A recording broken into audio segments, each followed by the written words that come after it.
ginagawa mo rito? Si Gina ba? Feeling mo naman susundan ka. Galit na galit sa'yo yung tao. Baka nga saksakin ka pa, no? Para niya na rin ako sinaksak sa mga sinabi niya sa akin. Sa pagkakamali ko lang sa anak namin. Napakasama ko ng ama. OA lang yung asawa mo. Alam mo, minsan, lalasingin ko siya. Tignan lang natin kung kaya pa niya magpaka-perfect. Ay, nako. Alam mo, kanina nagtitimpi lang ako kasi nandyan si Robert. Pero gusto kong hambalusin yung Gina na yan nung sinisigaw-sagawan ka niya. Nag-sorry ka na nga, pero kung sisihin ka niya, wagas. Buti ka pa. Naiintindihan mo ako. Kasi kilalang kilala kita. Ang tagal kaya nating naging magkaibigan bago tayo naging magjowa. At noong mga panahon na yon, ikaw yung nasasandalan ko. Ikaw yung nakakapitan ko. Naaasahan. Tingin mo ba may kwenta akong tao? Oo naman. Nung sobrang sinisi ako ni Robert dahil sumabit ako sa trabaho, pinagtanggol mo ko. At kailangan ko nang may magko-comfort sa akin nun. At hindi ko akalain na ikaw yung taong makakapagpagaan ng loob ko. Alam mo, hindi ko naman sinasadya, pero parang pakiramdam ko, kahit asawa ko si Robert, ikaw yung mas nakakaintindi sa akin. Ikaw yung mas kailangan ko ngayon. Yan sana gusto kong marinig kay Gina. Nung may halaga ako,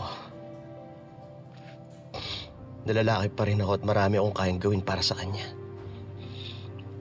Pero kung hindi mo mapatunayan yun kay Gina, nandito naman ako. Di ba sabi ko sa'yo, kakampi mo ko. Kabisado natin yung isa't isa. At hindi natin deserve na maliitin tayo ng mga asawa natin. Alam mo kung ano yung deserve natin? Yung maging masaya. Ikaw, Gerald. Ano bang gusto mo? Ano yung magpapaligaya sa'yo?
Si Nanay. Si Nanay.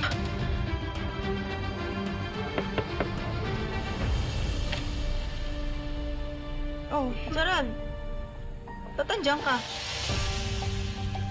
Umiiwas lang muna ako kay Gina. Kala ko nga magkasama kayo eh. Kaya napapunta ako kagad dito dahil baka magpatayan kayo. Kung ano-ano pa ako naiisip nyo, iwan nyo na lang ako. Sige, bahala ka dyan.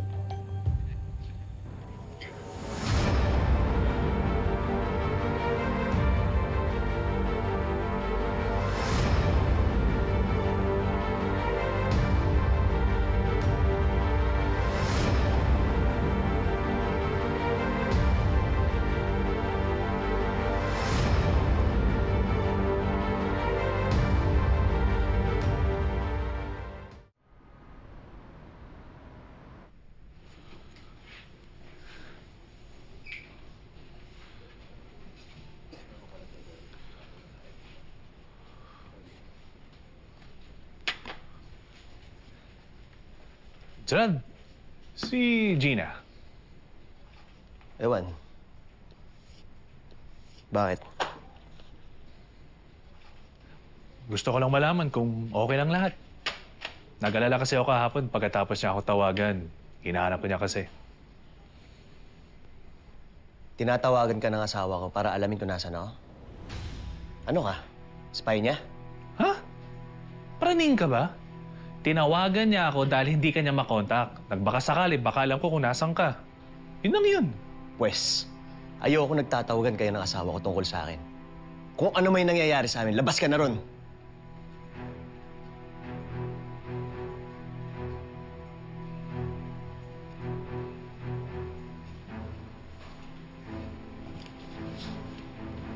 Ano yun?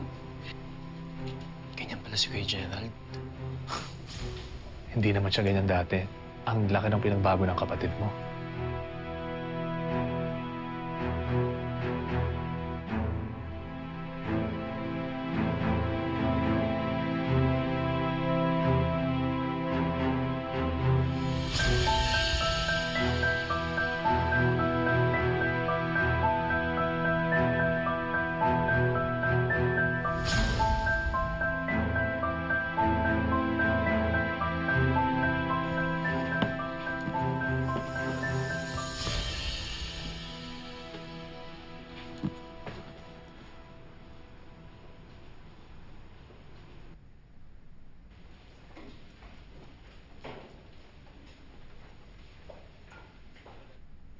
Wow, ma'am. Pauwi na't lahat. Nagpapabango pa? May lakad kami ni Robert. Ay, ano ba ito? Love? Ano? Hi, love. Are you ready? Oh, huwag mong sasayangin yung outfit ko, ha? Kailangan sa mamahaling restaurant mo ko dadalhin. Of course. Bango ah. Thank you. Halika na. Sige na. Okay. Sige po. Ano, gutom ka na ba? Gutom na ako. O bakit? May lakad sila Betsy at Dad. Ibig sabihin kami lang ni Gina sa bahay. Eh di mabuti. Pwede kayo mag-usap ng maayos. Hindi ko pa siya kayang harapin. Ha? Di pa rin kayo okay? Eh di anong balak mo? Ewan. Alam ko lang hindi pa ako handang umuwi ngayon. Saan ka pupunta niyan? Hindi ko alam. Eh di sabay na ako sa'yo. Teka lang. Kunin ko ng bag ko, huwag mo akong iwan.